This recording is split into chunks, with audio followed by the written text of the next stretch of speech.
Okay, well, how's it going, indie wrestling fans? Welcome to Indy Handshake. I am your host, Jesus Cruz, and today I am joined from Silicon Valley, Betty Beefcake. I was trying to do my best Alan Bolte impression there. Oh, you know what? I don't think anybody can do it. Alan Bolte. Yeah, how you doing? I'm good. I'm good. How are you? This is exciting. I've Good. never done some podcast, so I'm excited. Yeah. No, thanks for the opportunity to have you on. We've been having, everybody from that era, from the late '90s, early 2000s, APW, Iron, Big Time Wrestling. It's just all the stuff that I grew up not only watching but actually like filming and taping. So I thought it'd be cool, especially now that we're in a pandemic and can't go to a wrestling show.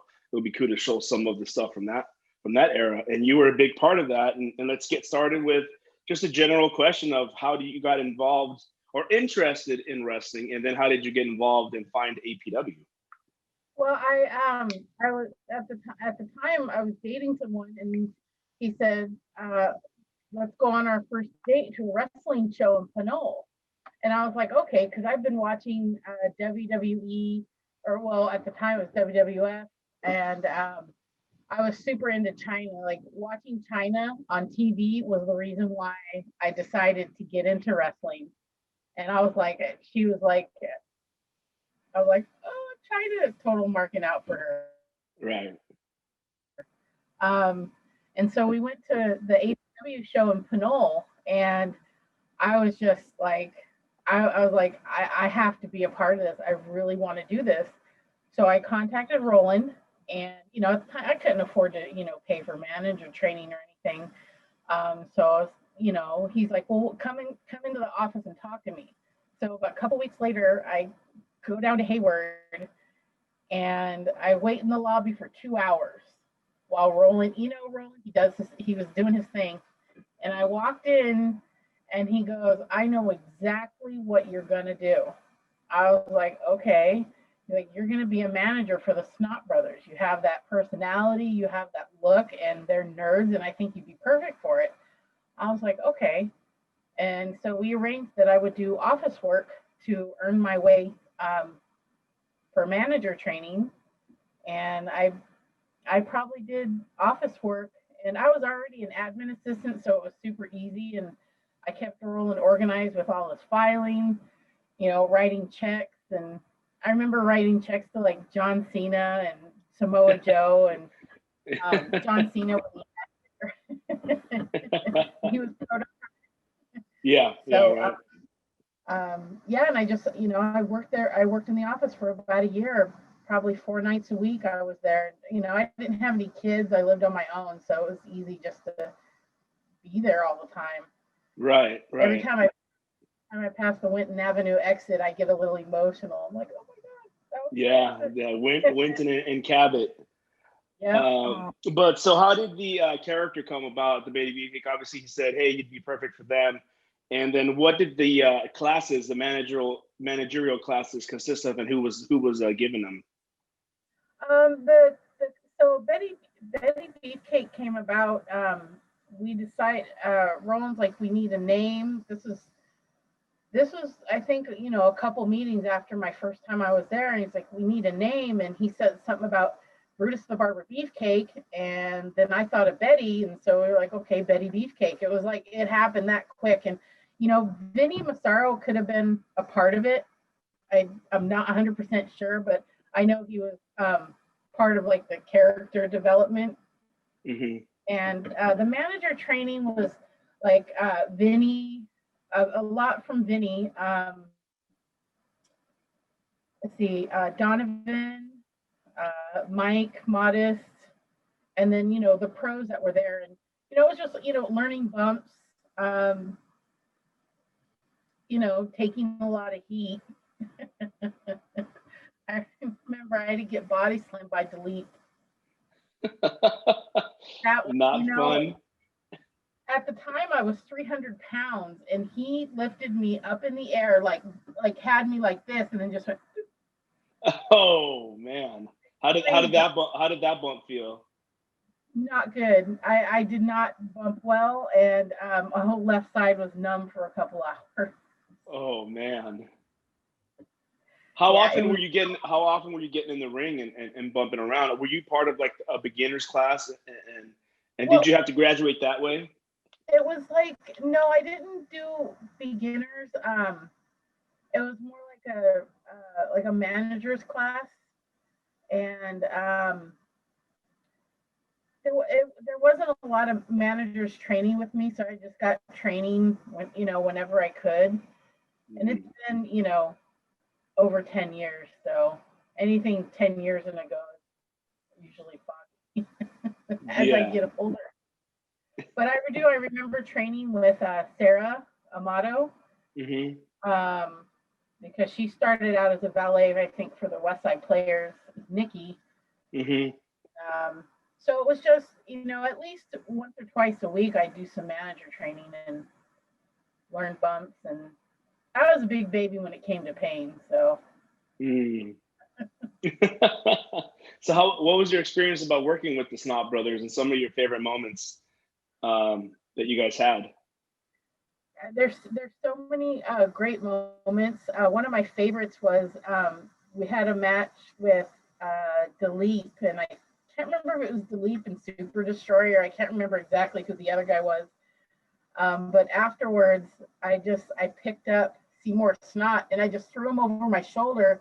And there's a pic, and I wish I could have found the picture, but it's a picture of me leaving the ring. He's flopped over my shoulder, and I'm just carrying him down the aisle, like holding him with one hand, and just like it was nothing. And that was one of my favorite pictures, and it was so funny because Mike Seymour Snott, he was trying to tickle me, like to make me laugh as we were walking out of there, and I was like trying so hard not to laugh. But it was, the Seymour and Scott Snott they're always really good to me, and they always appreciated everything. And another favorite memory is, we were the nerds, so I would pass out nerd candy to kids. And I contacted the Willy Wonka company now, and sent them pictures. I told them what I did, and they sent me, I think, a year's supply of little packets of nerd candy. Oh, that's awesome. So I would just I would have fill my pockets before a show, and when I came out, I would just throw out these packets of nerd candy. Yeah. Oh, that is really great. Yeah, and that's very good. Yeah, it was That's nice. very, yeah, it's very cool that you actually approached them. So you were thinking bigger for your character. You're contacting the Willy Wonka company and all that. So that's really great. And now they started adding more Snotts, much like the Dudley Boys, and you brought in Peter Snott. I think Dalip at one point was a Snott brother, right? I'd like to think yes, but I can't remember. I think he might have dressed up as a nerd once, but yeah, what they did is one show they had all the beginners dressed up as nerds, and we probably Oh, had okay, that's what it was. something. I think, yeah, it was somewhere. I can't remember where it was. There's so many shows. What were some of your favorite places to do shows at? Um, I loved. I really liked Pacifica. Um, of course, I loved Vallejo and King of Indies because that's my hometown. That's where I live. Um, let's see. I did enjoy King City because it was an opportunity to ring announce when I stopped managing and started ring announcing. Hmm. I, that first show in King City was like almost 1,500 people in there. So that was Right. a fun but nerve wracking time. I don't know. I guess mostly Pacifica. I really liked going there and doing shows there. And So speaking yeah, and there's one. oh, go ahead. No, I said there's one place up near Sonoma. It was an outdoor venue. That was a lot of fun too. So speaking of nerve wracking, going from training, managers training through Vinny, and then probably you probably started doing started performing first in the garage, but going to a King City, going to a Pacifica, going to a Mare Island. How did that feel for you? Like, oh shit, now there's more eyes on me. It was it was actually really it was nerve wracking, but it was also really exciting to the very first show I was in, I jumped from the crowd and tried to intimidate Jason Dedrich and Terry Nicole Ash, and just jumping out and jumping in the ring and seeing the crowd, hearing the crowd react to something you're doing was like, whoa, this is crazy. And it was so much fun, and it was like an adrenaline rush. Mm-hmm. And I miss that sometimes, like the crowd like cheering for you, and then, or even booing, just reacting, the way the crowd reacts to everything you do is just awesome. Now, going back, I don't think I asked you, what year did you sign up? What year did you start with them? Were you a part of their Gym Wars when they were doing Gym Wars regularly in the mid to late 90s? Yeah, I did. I was, well, let's see, I started in 99, and then I left in early 2008. So okay. I did a lot of Gym Wars. I think I was managing the Snotts for about 4 to 5 years, and then they both moved away. At first, Scott Snott moved away to LA, and then Seymour Snott, I think he's in Pennsylvania, not 100% sure. And so then after they left, I started ring announcing for about a couple years. Okay. Now, one of your patented moves, one of your trademarks, is the biscuits and gravy. Oh, looks like we're going to see fire. Biscuits and gravy. What is this? This is her move. And Betty Beefcake. Oh! No! Oh, and he's giving it to Shane. Tell us how that idea came about. So see, right now in my head, I'm getting the song "Back That Ass Up." Yeah. Oh, well, you got to play that song. Every time I hear "Whip It," "Back That Ass Up," and then the West Side Playa song, I just think about all the old times. And anyways, the biscuits and gravy. It's so funny because I was sitting in the office with Vinny, and Vinny's the one who came up with it. Me and Vinny and Roland were talking like, what could be my signature thing? And Vinny goes, how about the stink face? And I was like, oh my God, sticking my butt in people's faces. Like, and at first he wanted me to do it in reverse and call it crotch candy. And I was like, no way am I doing that. No, that's no. So, I can't for the life of me remember exactly how the word biscuits and gravy came up, right. But we decided that we would do the stink face and it would be called biscuits and gravy. Like Vinny's the one who came up with, I have to give him all the credit for the biscuits and gravy. Oh, okay. That's awesome. And who was your favorite heels to do that to? Oh, hands down, cheerleader Melissa. I was writing in my notes when I gave her the biscuits and gravy. I loved having matches with the Ballards and Melissa. It was always a lot of fun. I loved Melissa's energy when she came out with the pom-poms and everything. But so we were in Cloverdale, and I know people probably didn't like having my butt squished in their face. I mean, I wouldn't want my butt squished in my face. So she took it like a champ, and I remember someone was saying, "Oh my God, Betty, you have lipstick on your butt," and it was cheerleader Melissa's lipstick, and I was like, "That's the best biscuits and gravy." But other people who, every time I gave it to Boom Boom Kamini a couple times, he'd always say, "It's like, Betty, I'm gonna bite your ass." I was like, don't do it. Now you got that in your head, like, ah.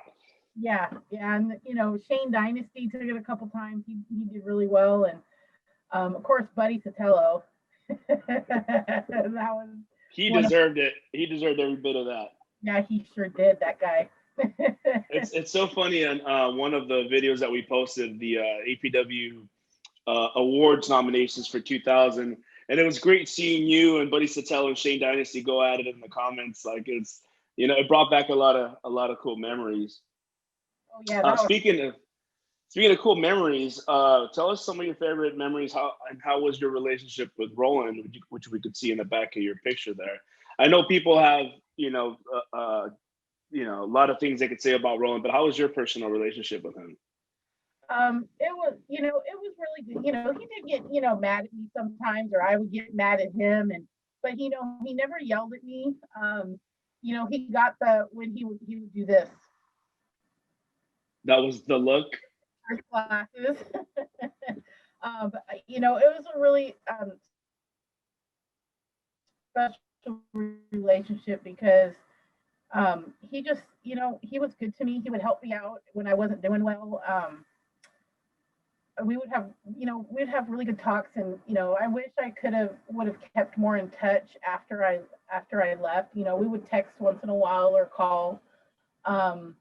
But he gave me the opportunity to do something really great, and I'll never ever forget that. And he believed in me, and he's always like, Betty, your picture is my background on my computer. I don't know. We anytime the best times I remember with Roland are going out to eat after gym wars or shows, because that's when we could just sit and talk shit and just talk about the show or talk about old times. And those are my most memorable moments, is just after the shows, just hanging out with him and getting to know him. And he could tell stories like nobody else. So they were all in Vegas for Cauliflower Alley, and then we had those push to talk phones, because at one point he had a couple of us on his phone plan, and we would just give him the money every month. And so it was a push to talk, and I'm just sitting at home, and suddenly I get this push button, Betty. Like, what? And it was like him and a bunch of guys. Like, I don't know if he was drunk. I can't remember if Roland drank much alcohol, but it was just hilarious going back and forth with him and some of the guys in Vegas. I know he had problems with other people, but Roland and I never really had an issue, because I don't know. Right. There was times it would irritate me, but I would just, I'll let it go. I would just think back, he gave me this opportunity. I'm not going to even, worry about it if he's mad at me for something. I'll just figure what the problem was and move on. Right. And how was the relationship with let's say the other people in the picture, with the other valets, cheerleader Melissa, Terry, Nicole, Ash? Oh, pretty good. They were, we always supported each other, helped each other with our outfits, makeup. They were always respectful. I really miss Terry Nicole Ash. I don't know where she's at in life. I would love to catch up with her if I could ever find where she is. I see Melissa on Instagram, and she does she'll do cooking on Instagram Live. So I'll log on and say hi and tell her, say hi to Jason. And it was pretty good. It was never, there was never any, like, that I can remember, any weird moments or diva moments. Gotcha. Now, speaking of weird moments, that was a time, 2001, where the split happened.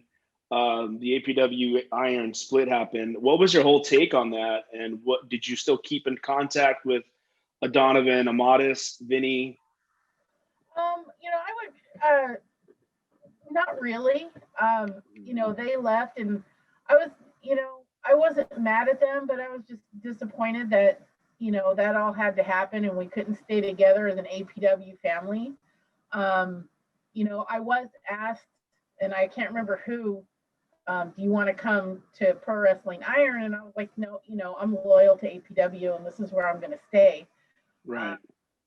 I was just disappointed that it had to go down like that. And I know Roland at the time was, disappointed, and, it was a little hurtful, but, they wanted to I felt they wanted to do their own thing. So let them go do their own thing and, keep it moving. And APW kept moving. So Yeah. You know, I wish it hadn't happened and wished everybody could have stayed together, but yeah, what are you gonna do? Right, right. It would have been interesting to see where everything would have gone if everyone would have still stayed, you know. But I mean, Modest and Morgan, it was inevitable, and Bison because they were spending all their time in Japan anyways. But yeah, it would have been interesting Yeah. to see how it would have kept growing if it stayed with APW. Not that APW didn't grow after that because they did. They expanded. Talk to us about some of your favorite ribs that happened at the garage. I know when I interviewed Apollo Khan, he mentioned one that involved you. So tell us about that one and tell us about other ones that you were a part of. Well, you know, that one was it was hilarious because Corey Carey had put a bunch of salt in Dalip's food. Dalip got pissed, and I can't remember. And then we did one of those things where you put a bucket, and then when you walk through the door, the bucket falls and the water comes. So Corey blamed it on me. And so Delete made a bunch of curry sauce, and I was standing right under the stairs, and all of a sudden this yellow curry just rained down on me, and I got so mad that I charged up to Delete and got in his face, that 7 foot tall face, as much as I could. And I was yelling and cursing at him, and all he did was look at me and go, and pat him. I was like, the stuff that came out of my mouth. I was so mad, and my Apollo skin said was you like look like one of yellow. the Simpsons.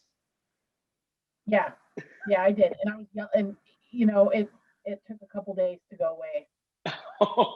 But I mean, I charged up there like I was going to kick his ass. Like, who's going to kick the lead 7 foot? No, that's not me. So did you ever get him Um, back? Otherwise, like a rib or something? uh, no, I don't think I did because I was like, I don't want to have that same thing happening um, again. Another funny rib. There's this one beginner, and he was a very serious person.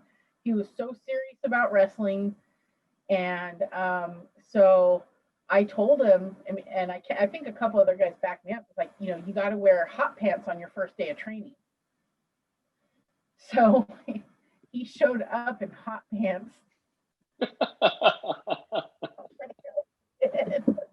I felt a little bad afterwards because he was so serious about it and about training, and I could tell he was embarrassed, and I did feel a little bit bad.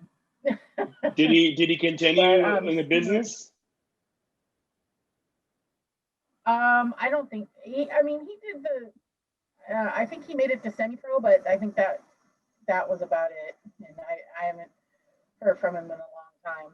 Okay, so it wasn't anybody that we would have known that actually became pro. No, he didn't become pro. So yeah, there. I mean, you know, so many ribs happen. It's hard to think of. Um, yeah, there's so many. I mean, that's what made being at APW so much fun because like the ribbing and the joking around and you know the pranks and Right. you know it's like a family, and I miss that. Sometimes I miss that. Yeah. Now you mentioned that this is actually your first podcast that you've ever been on, wrestling wise. But tell us about other opportunities that you've had being on television through wrestling or being interviewed for wrestling. Well, the one of the most two most memorable things are being picked to do the Malou outdo Malou segment. I think they had originally were thinking of cheerleader Melissa, but I think she had previous obligations or I don't know exactly why they decided to go with me.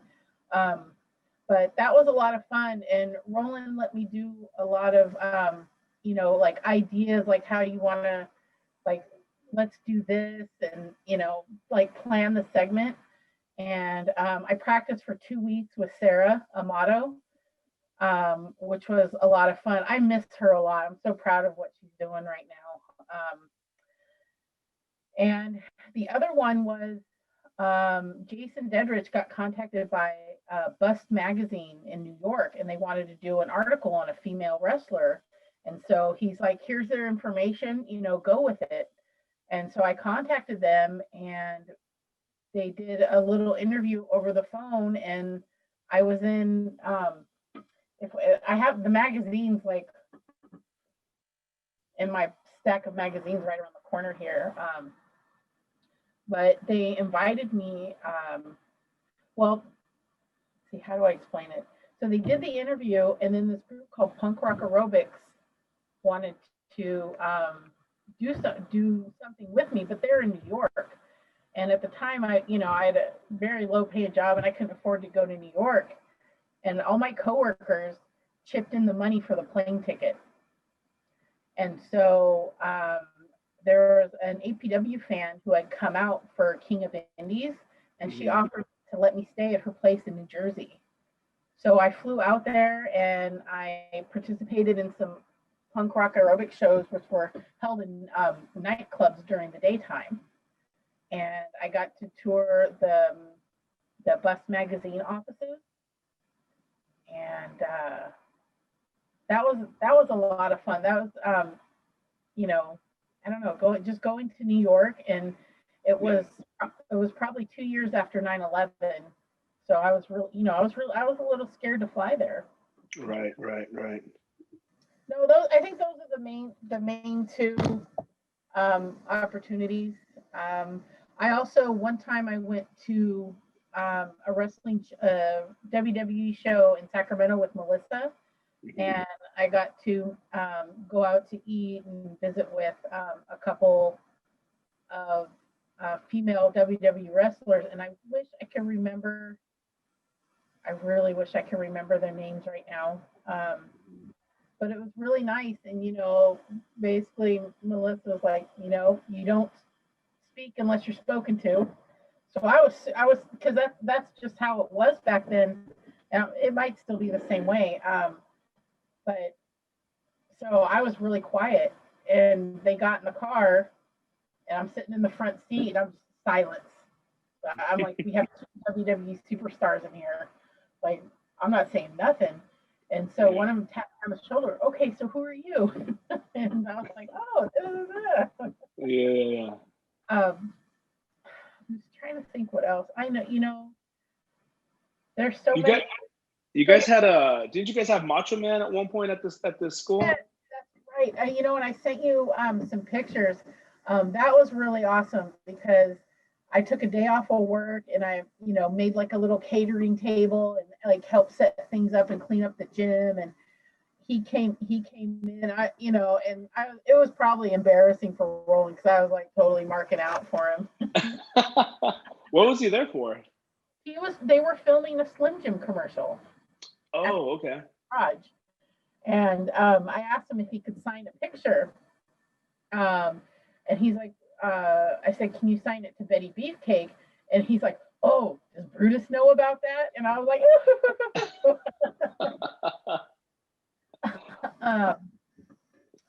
yeah, that was a lot of fun. I sent you, I think it's a picture of me, Macho Man, and Dalip. Also working with Dalip was a really good memory because he was just, he looked like this big scary guy, but he was just so nice. He was just really nice, except when he was doing pranks. That wasn't so nice. So when you signed up, going back to when you started, what were your goals? What did you want to do with wrestling?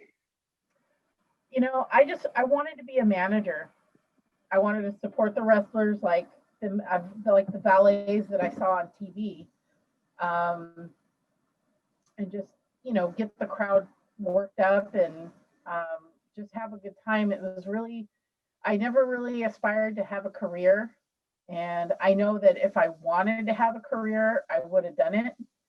I would watch WWE, and I was like, oh man, should I just like really go for it and apply myself and, be a manager and try to get it? And I was like, I'm happy here at APW. I enjoy what I'm doing, and, it'll just go as long as it lasts. I really didn't want to, become a full-on wrestler because I saw what those beginner camps went through. Mm-hmm. Well, thank you. The Greg Thurston conditioning classes and. No, I ran to the stop sign once. Yeah. Yeah, that was insane because I have a couple of those filmed, and it was just like, oh man, I'm glad I'm on this side of the camera right now. Yeah. I had a couple notes. One memorable thing was Uncle Al's birthday that we had at Roland's house in Fremont, and I can't remember if Darnell was there, but I know Brian and Sarah and James Watkins and Robert were there, and let's see, I think that's it. Can't remember. Anyways, so we had an ice cream cake for Uncle Al, and I know Brian Danielson wrote about this in his book, and we put, I think he was turning 80 or something, and so we put 80 candles on an ice cream cake. I mean, it was like in flames. So Brian and Sarah rushed it outside, and we poured water over it to get it out, and it took a few minutes because that was 90 candles on fire. And and I took pictures, and when I find the pictures, because I know I have them, I'll definitely scan them and send them to you. But we still ate that cake. There was wax all over it and water, but it was ice cream cake. We still ate it. Let's see, going to cauliflower alley banquets. Those were a lot of fun because we got to meet, a lot of legends, and I got to meet, Paul Bearer, which, he's one of my most favorite. Besides China, he was one of my most favorite managers in wrestling. Mm-hmm. And then my local Vallejo Times Herald did a small article on me once, which was it was neat because my mom was over the moon about it. She didn't want me to do wrestling in the first place. Mm-hmm. She came to the King City shows, and she made Go Betty signs, and I still have those. Oh, nice. Yeah, she's like, nobody better hurt my baby, and I'm like, and I remember when I think it was Peyton hit me with a yardstick. Oh, she was pissed. She tried to climb over the rails. Yeah. And then the other thing was planning banquets and the Christmas gatherings. I really enjoyed doing that and like getting everybody together. And I remember one time we took down the ring and had a really nice party. And then there was one beginner, and Sean Thompson, he brought the person he was with at the time brought the best salad bar ever. Anytime I see his name on Facebook, I'm like, oh, salad bar. Salad bar boy. Yeah. Tell us some of your favorite road stories. Driving to a King City, going to a Pinole, going to a Mare Island. Yeah, I remember driving to King City with Dina. Remember Dina, referee Dina? Yes. Dina Massaro. Dina Massaro, yeah. We're actually really close friends now, and she just moved to Vallejo, actually, so she's only 5 minutes away, and I saw her in the local grocery store yesterday, so she's a really good friend of mine, and I remember we were driving to King City with some of the Little People wrestlers, and the reason why I say Little People is because at work a couple years ago, we were planning a summer picnic for a couple divisions. And so we have a person from me, 2 people from my division and 2 from another. And my friend started talking about wrestling, and one of the ladies asked me, what was your favorite moment of wrestling? And I told about the match that I was managing Larry, and it was with 2 little people, and we were tossing them back and forth. Well, I had said the M word. I'm not going to say it out loud because it's just, I don't want to. Anyways, right. So I said that, and apparently this person it really affected her because she has a sister who's a little person, and she felt offended that I said the M word, and I felt really bad because I wasn't trying to, you know, make her feel bad. That's just I didn't know it was not PC to say that word. We had after the match, and one of the little people, I guess he didn't do what Roland asked him, and Roland was like, "You're not going anywhere until I get an explanation," or something like that. And the little person's like, "I gotta go, my balls hurt. I gotta get out of here." And Roland's like, "You're staying right here." Like they got in a big argument. Oh wow. And then the King City one, we were driving with the little people, and Dina's car overheated. So he's sitting there, pops the hood, he's working on the car and fixing it, and people are like coming around taking pictures because there's a little person fixing someone's car, and I'm thinking it's a person fixing the car. Like, does it matter if they're little or not? And, right. another one was driving down to Southern California with Larry and James Watkins. That was a hoot. And just I love that road trip because they have so many stories. Like I could listen to stories all day from Larry and James. And then a lot of shows I just drove by myself, or I'd pick up a bunch of beginners. I would always try to drive the truck, and they would never let me drive the truck. I always like, "Can I drive the truck?" No. One of the guys are going to do it. I was like, "Come on." And I think I got to move the truck and back it up to the garage door once. I hated driving these damn things. Oh, I loved it. I thought it was fun. I drove the moving truck. When I hit something all 3 times that I've driven for Pro Wrestling Iron. Talk to us about because I had him on here and it was cool because a lot of people hit me up. Talk about Max Marquez. You got to work with Max Marquez, referee, a lot. I love Max.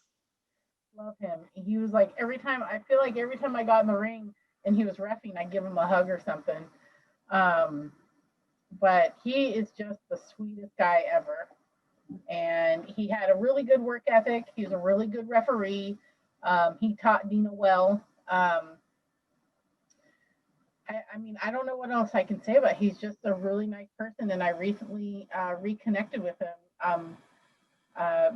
Probably summer of last year, I found an old business card that he'd given me.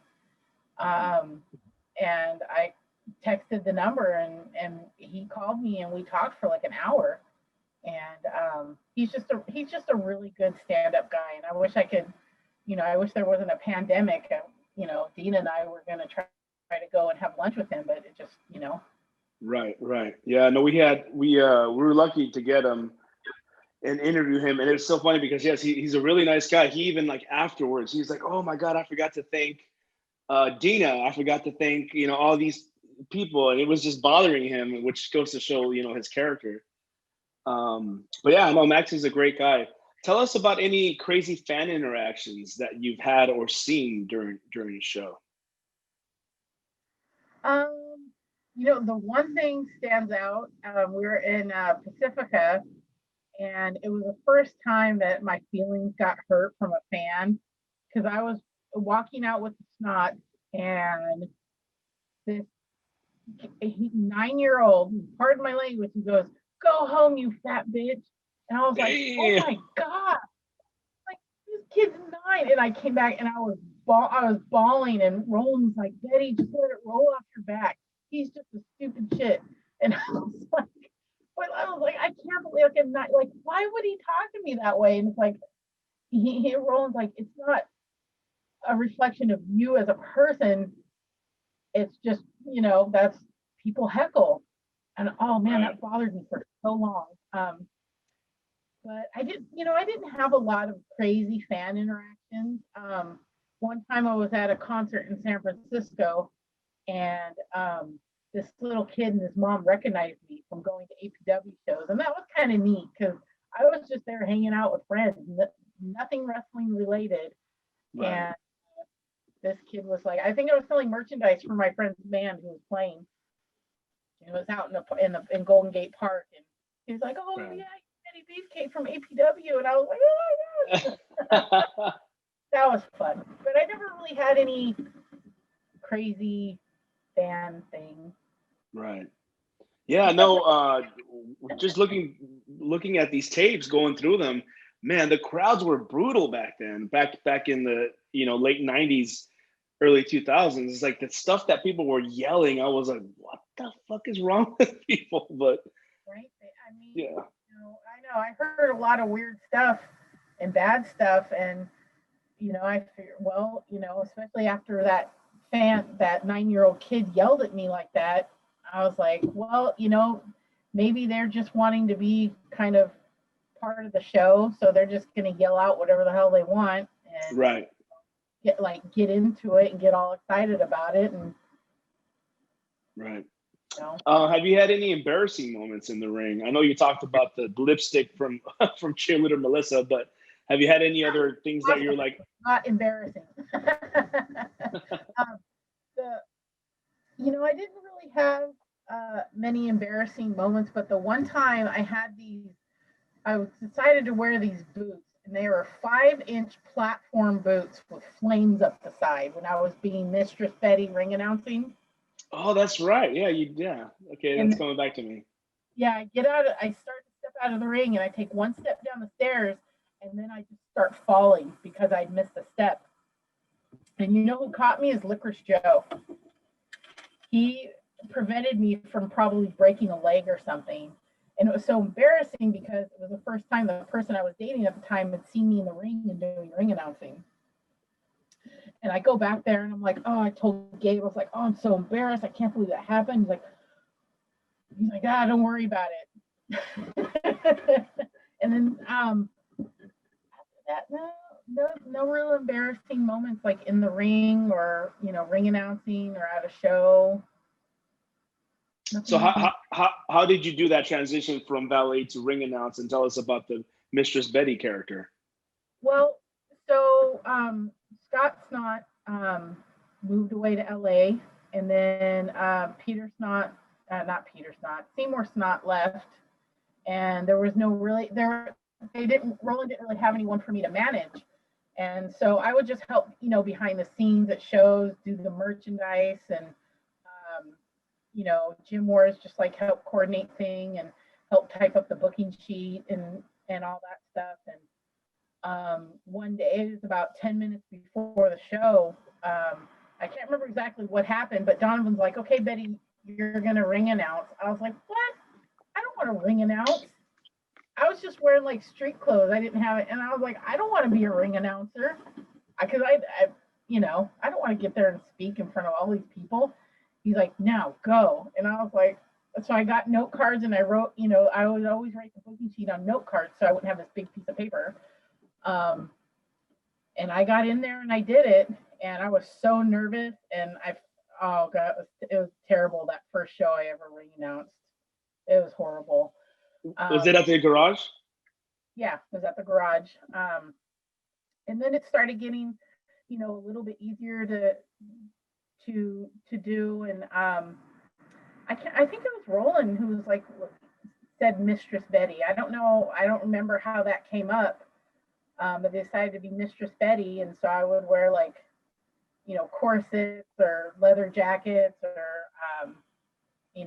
sometimes I would wear a suit. But I just never, it was fun at times. And then at times it was nerve-wracking because I was always told, you got to project your voice and, you just got to be louder on the mic. And I just didn't have that as a ring announcer. I hear some female ring announcers on the TV now because my husband watches wrestling all the time. And I listened to them and I was like, why couldn't I make my voice like that? And I ring announced for 3 years. So it was a good experience. Would I ever ring announce again? I don't know. I know after I'd left APW, a couple times I ring announced for Icebox. For OWA? And that was fun. that's actually an embarrassing moment because they didn't have a wireless mic. And so I had to ring announce from the side because the mic cord wouldn't fit. And that was really, I felt really embarrassed because I couldn't really, you know, I was just, okay, I'm just going to stand here. But I mean, I loved working for Icebox. Yeah, just, you know, ring announcing, just, it was cool for a while, but I just, you know, I felt like I just wasn't a good ring announcer. I didn't have that projection. And I remember just before a show, they said, okay, you're going to co-ring announce with this guy. It was like the day before or something. I was like, who's that? And it was Justin. Remember Justin Roberts? Not really, no. He ring announced for APW for a couple shows. I know we co-ring announced some Gym Wars, and he did a show up in Sonoma. And now he's a ring announcer for, I think, is it AEW? Oh, okay. Anyway, so we're gonna co-ring announce, and then they just said, okay, you know, after 3 years of ring announcing, they just said, Roland and Gabe were like, we're just gonna have so and so do ring announcing now. And so that I was like, oh, okay. And so I really didn't have a role and felt needed at APW. So that's why I decided to just kind of go my own way. And that way, you know, I never had a definitive moment where I said, okay, I quit. Yeah.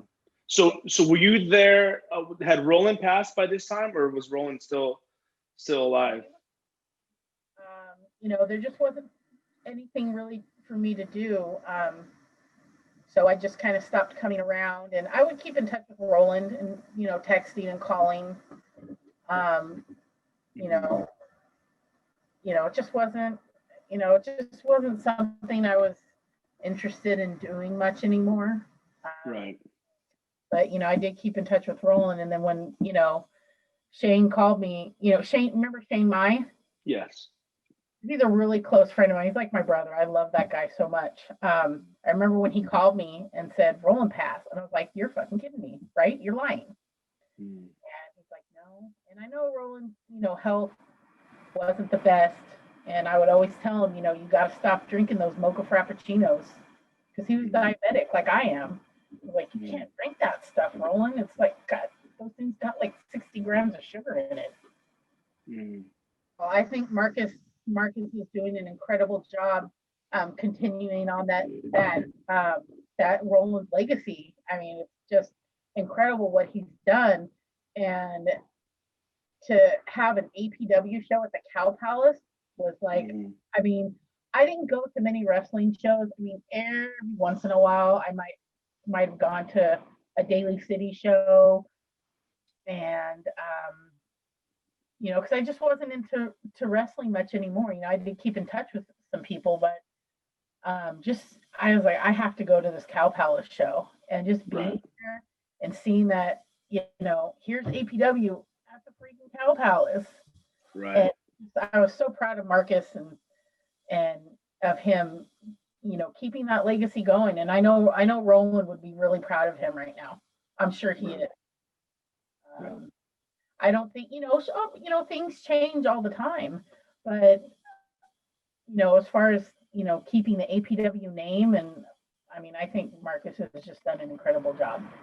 You know, what's so funny is my daughter Molly likes to play wrestle on the bed. And one time we were messing around, and I was like, Molly, the Crusher Palki, and she came out just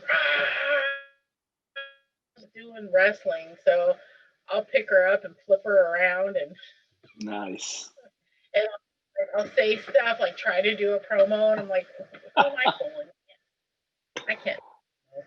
So what is, obviously she's probably seen some of your tapes or some of your old matches. Like, what does she think about that? Well, she hasn't really seen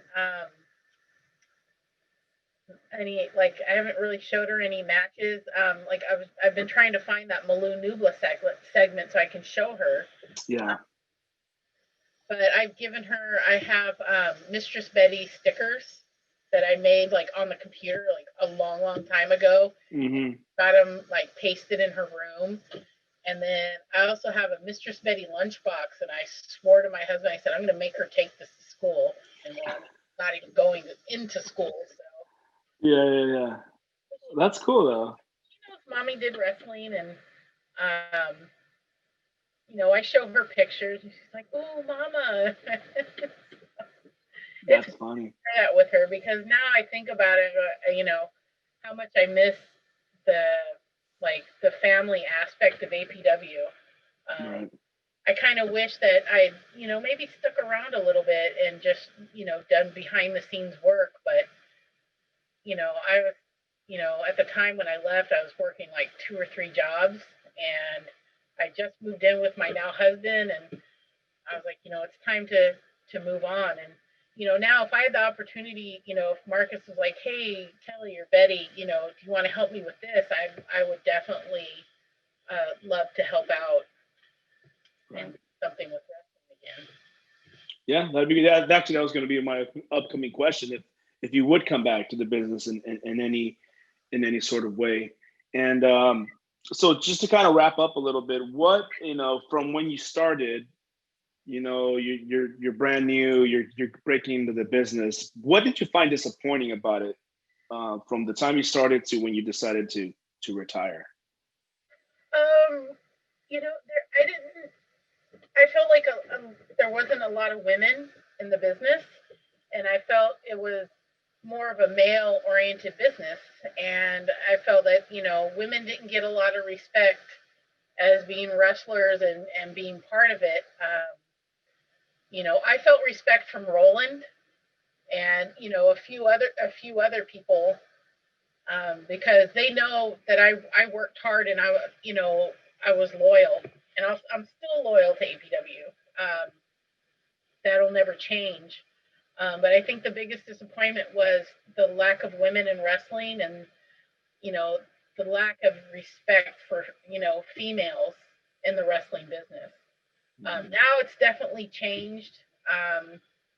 You know, there's more female wrestlers who are actually really good, and it's interesting because when you see a really good female wrestler in WWE, you're like, Sarah trained her, so I know they're going to be good. Right. Yeah. Yeah, that's you know, Sarah's one person I wish I could reconnect with because we had a really good friendship, and then, you know, it kind of faded out a little bit after she went to Japan and just kind of took off doing her thing. Right.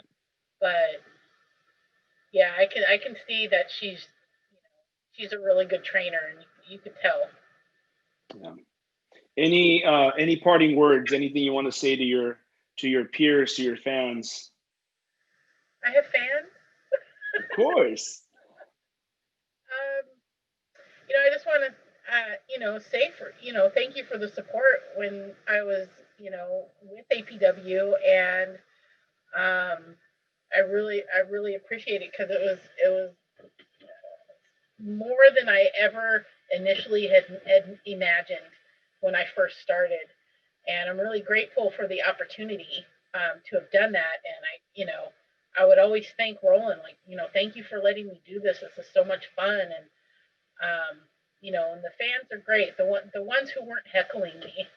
You know, and Licorice Joe, like the #1 APW fan, like was always so awesome, and, you know, I hope I get the opportunity. You know, I don't know if I'd ring announce or maybe managing, but I don't think I would ring announce again because I hate the sound of my voice on the microphone. You gotta do a Snott Brothers reunion. I would do that in a heartbeat. In a heartbeat. If they came back, I would go to the thrift store and find some plaid pants, and I'd put my hair in pigtails and go. We need to pitch it to Marcus Mack. We need to make that happen once everything is back to somewhat normal. Yeah. Well, thank you, Betty Beefcake. Thank you for doing Indy Handshake, and I hope this was a good experience for you. Like you said, this is your first podcast, so awesome. You know, it'd be fun is to get a bunch of people or something and do like a big do a round table. Yes. Oh, I would love to do that. And I just want to thank you, Jesus, for having me on here. It was really fun to kind of relive wrestling memories, and it just makes me appreciate it that much more and my experience. And I can't wait to till APW starts back again, because I'm definitely going to take my daughter to more shows. I took her to one show. It was an all-female card for BTW, and she loved it. I mean, she's only like 2, so, but she loved it. So I can't wait to be able to take my daughter to an APW show. That's going to be so much fun. I'll be front row. Yeah. Maybe not. Well, let's hope that day comes soon. Thank you, everybody, for watching Indy Handshake. I've been Jesus Cruz with Betty Beefcake. We'll catch you next time.